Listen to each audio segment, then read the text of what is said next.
senaryo olarak savaşacak. Senaryoda müttefikler olacak ve yardım gönderebilecekler. Öncelikle dünya, Pasifik Okyanusu'ndan yükselen bir krizle sarsıldı. Malakka Boğazı'ndaki stratejik geçitler üzerinde hakimiyet kurmak isteyen Endonezya, öncelikle bu boğazın çevresindeki askeri varlığını büyük ölçüde arttırdı. Boğazın geçişlerini ise kapattığını duyurdu. Bu olayı öğrenen Amerika Birleşik Devletleri, boğazın kapatılmasının kabul edilemez olduğunu söyleyerek Endonezya'ya savaş ilan etti. Gerilim, ABD'nin Singapur açıklarına USS Ronald Reagan uçak gemisi görev grubunu göndermesiyle zirveye ulaştı. Endonezya ise Java Denizi boyunca kıyı savunma sistemlerini aktive etti ve Rus yapımı Su-35 savaş uçaklarını hazır hale getirdi. Malakka'daki kriz merkezinde Endonezya lideri bir açıklamada bulundu. Eğer ABD donanması boğazı kontrol altına almaya çalışırsa karşılık vereceğiz. Bu bizim egemenlik meselemizdir, dedi. Aynı saatlerde Amerika'da toplantı halindeydi. ABD Başkanı konuştu. Malakka Boğazı dünya ticaretinin atar damarıdır. Eğer Endonezya geçişleri kapatırsa küresel ekonomi çökebilir. Donanmayı ileri sürün emrini verdi. Fakat bu emirden sonra çok geçmeyecekti ki Sumatra yakınlarında ABD'ye ait bir P-8 Poseidon keşif uçağı Endonezya radarlarına yakalandı. ABD pilotu geri çekilmeyi reddetti. Dakikalar sonra Endonezya'ya ait 2 Su-35 uçağı havalandı. Endonezya pilotu dedi ki, acil duyuru, Amerikan uçağı Endonezya hava sahasını terk edin. ABD pilotu ise uluslararası sulardayım, görevi sürdürüyorum, dedi. Gerginlik saniyeler içinde patladı. Bir Endonezya savaş uçağı uyarı atışı yaptı. ABD uçağı geri çekildi fakat olay artık savaşın başlangıcı olmuştu. ABD donanması hızla harekete geçti. USS Ronald Reagan ve ona eşlik eden destroyerler Tomahawk seyir füzelerini Endonezya'nın başkenti Jakarta, Batam ve Natuna adalarındaki radar üslerine fırlattı. Patlamalar gökyüzünü alevlere çevirdi. Endonezya ordusu ise hemen karşılık verdi. Kıyı savunma bataryalarından fırlatılan Yakont gemisavar füzeleri ABD destroyeri USS Mastin'i ağır hasara uğratarak batırdı. Bu arada denizaltılar da devreye girdi. Endonezya'ya ait Nagapasa sınıfı denizaltılar Malakka Boğazı'nda pusu kurdu. Bu denizaltı burada beklerken Java Denizi'ndeki ABD'ye ait Virginia sınıfı denizaltı torpidolarla bir Endonezya fırkateynini batırdı. Derken büyük bir hava savaşı da başlamak üzereydi. ABD, Guam adası ve Filipinler'den F-35 ve F-22 savaş uçaklarını gönderdi. Endonezya ise Kalimantan ve Java'daki üslerden Su-35 uçaklarını tekrar kaldırdı. Böylece Borneo adası üzerinde büyük bir hava çatışması yaşandı. ABD pilotu telsizde bağırıyordu. Bir Su-35 uçağını füze kilidine aldım. Ateşliyorum. Derken Su-35 Endonezya uçağı alev topuna döndü. Ancak Endonezya pilotları da boş durmadı. Çok geçmeden bir Amerikan F-16 uçağı vurularak denize düştü. İlk toprak işgali de bu arada gerçekleşmek üzereydi. ABD,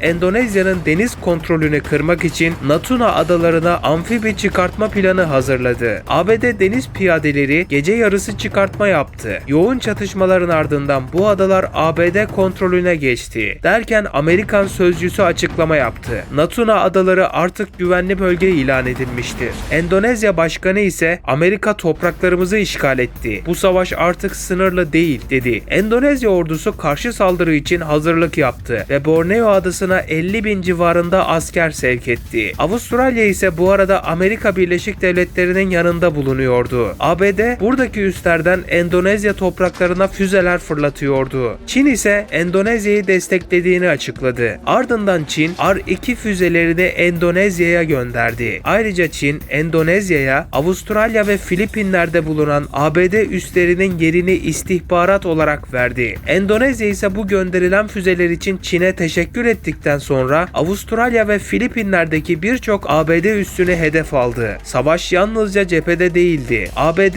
Endonezya'ya ağır ekonomik ambargolar uyguladı. Endonezya bankaları SWIFT sisteminden çıkartıldı, petrol ihracatı durduruldu ve teknoloji ihracatı yasaklandı. Buna karşılık Endonezya kritik bir hamle yaptı. Başkan ulusa seslendi. Malakka Boğazı'ndan geçen Çin hariç hiçbir ticaret gemisine artık izin verilmeyecek. ABD ile ticareti de tamamen sonlandırıyoruz, dedi. Bu karar küresel ticareti sarstı. Petrol fiyatları birkaç gün içinde %40 yükseldi. Bu arada ABD tarafına destek veren bazı ülkeler yardımı üst seviyeye çıkarttı. Japonya ve Filipinler bütün askeri üslerini Amerika'ya açtı. Endonezya ise farklı bir cephe oluşturdu. Çin gizli askeri destek vermeye başladı. Endonezya ordusu ABD'nin Natuna adalarını ele geçirmesini büyük bir prestij kaybı olarak görüyordu. Jakarta'da gece yarısı yapılan askeri toplantıda Endonezya Genelkurmay Başkanı haritanın üzerine eğildi. Natuna geri alınmadan bu savaş kazanılmış sayılmaz derken ABD'nin ele geçirdiği Natuna adaları Çin'in savaş gemisi göndermesiyle kuşatıldı ve Endonezya yoğun füze fırlatımı gerçekleştirerek adadaki ABD askerlerine büyük zarar verdi ve zayiat oluşturdu. Ardından Endonezya ordusu adalara çıkartma yaparak hızlı bir şekilde tekrar geri almayı başardı. Bu toprak kaybı ABD'nin imajını sarsmıştı ve onu daha da öfkelendirdi. Dünya yeni bir küresel savaşın eşiğine gelmişti ve savaşın ikinci haftasında Endonezya beklenmedik bir plan daha hazırladı. Hedef Guam adasındaki ABD toprağını ele geçirmekti. Endonezya başkanı fısıldadı. Amerika savaşın uzak olduğunu sanıyor. Onları Pasifik'in ortasında vuracağız, dedi. Pasifik okyanusunda füzeler hazırlanırken dünya nefesini tuttu. Savaşın ikinci aşamasında cephe genişlemeye başladı. Aynı anda Pasifik'in ortasında ABD'ye ait Guam adasındaki Andersen hava üssü yoğun hareketlilik içindeydi. ABD bombardıman uçakları B-1 ve B-52'ler pistlere dizilmişlerdi. Amerika'dan gelen emir açıktı. Endonezya'nın askeri altyapısını tamamen felç edin. Ancak Endonezya beklenmedik bir hamle yaptı. Çin'den gizlice temin edilen uzun menzilli balistik füzeler Sulawesi adasından ateşlendi. ABD radarları alarm verdi. Guam'a doğru gelen çoklu balistik füzeler tespit edildi. ABD'nin TED hava savunma sistemleri bazı füzeleri imha etti. Fakat 3 füze Andersen hava üssüne isabet etti. Pistlerden biri kullanılamaz hale geldi. 2 bombardıman uçağı ağır hasar aldı. ABD başkanı sinirle masaya vurdu. Endonezya savaşın sınırını genişletti. Artık onların bütün toprakları açık hedefimiz. ABD,